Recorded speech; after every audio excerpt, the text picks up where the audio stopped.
Hey, what's up, besties? It's your girl, Elaine Michelle, and I'm back with another video. Thank you so much for stopping back by my channel. If this is your very first time, stop what you're doing, click the subscribe button as well as that notification bell so that you don't miss any more of my videos. Today's video is going to be a collaboration with my girl, Shay Budgets, as well as Keisha. I will have both of their channels and videos linked down below so that you guys can go check them out. And we are going to be talking about how to control impulse spending. So if you're interested, then stay tuned.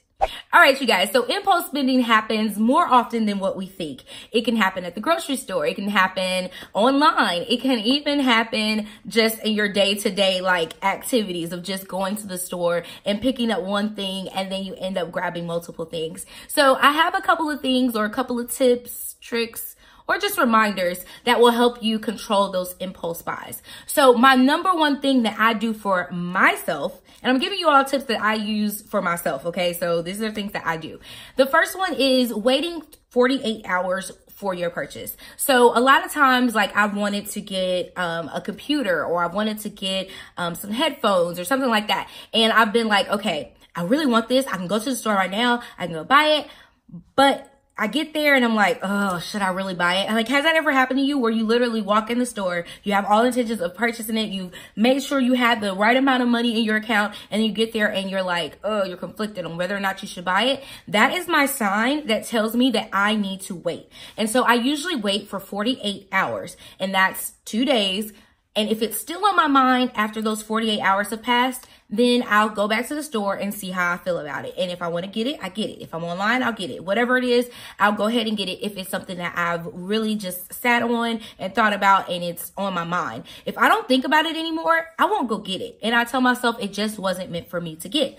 Also, if it's sold out, like if I have to wait for something and have to get a rain check or have to do whatever, I just tell myself it's not for me right now. It doesn't mean it's not for me forever. Just right now in this moment, I don't need to have it. And that is something that plays in my head over and over and over again and helps me not to overspend or to spend my money on impulse buys because I love electronics and that can happen very, very quickly.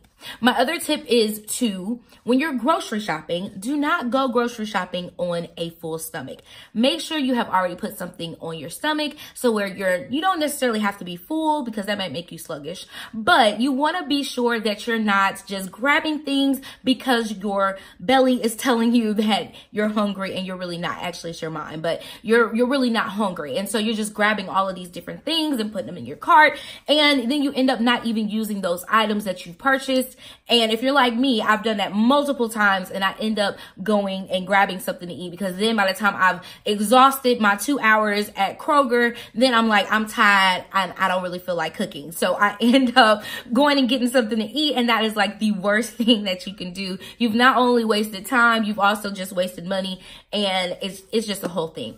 Another way to combat that, so instead, if like you have an issue with just overbuying, even if you're not hungry, you just find yourself overbuying, make a list and then make a list and use it online. I do that all the time. So I'll plan out my meals, what I want to cook this week, and I make realistic meal plans. So for me, I know that a good week is me cooking 3 to 4 times a week. I am not an everyday cooker and I purposely am not because I just have a lot to do. And so I try to make it a point to cook at least 3 to 4 times a week. Now, those cooking things are not like these big grand meals or anything like that. They are like some quicker meals. So with that, I'm able to really kind of plan it out and figure out what ingredients I need. And then I bunch them together. So like if I know this week I'm going to have, spaghetti and sloppy joes, then I know that I'm gonna need extra meat, and so I just kind of combine it and get more meat, you know what I mean? So like I'm not impulse buying and just having to go back to the store and go get more ingredients. I group them all together. And when I online shop, it really helps me because I stick to everything that's on my list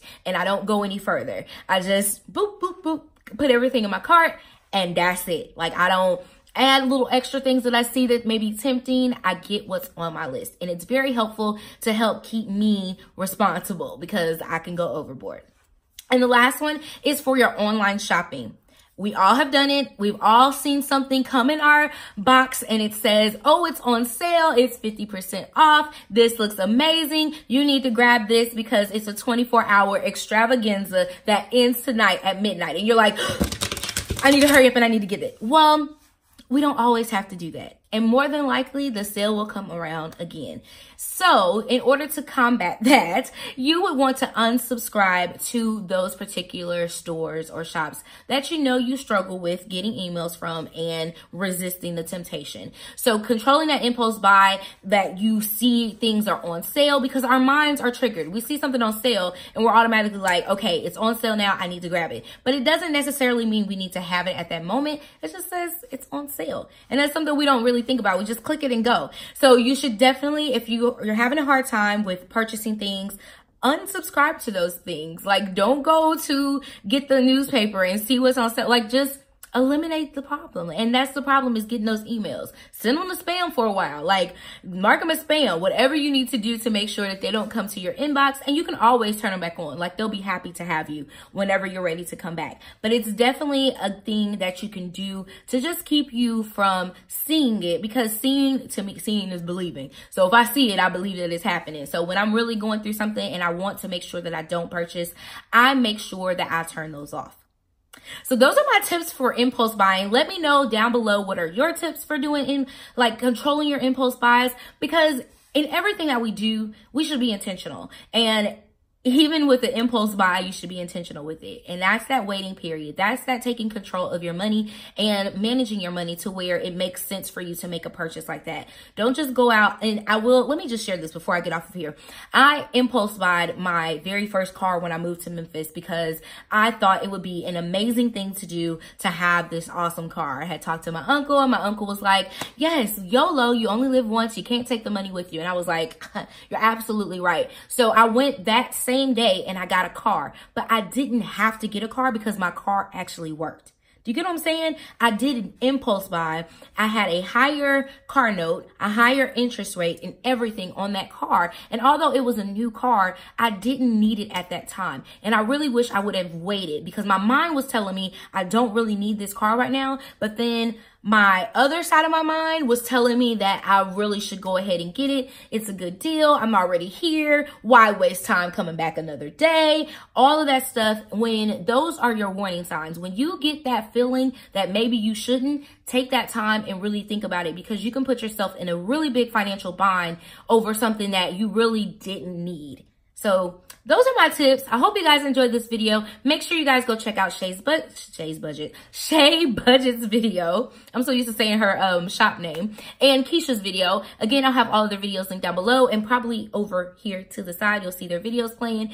Make sure you check them out and give them some support and tell them I sent you. I will catch you guys in my next video. Mwah! KK, bye!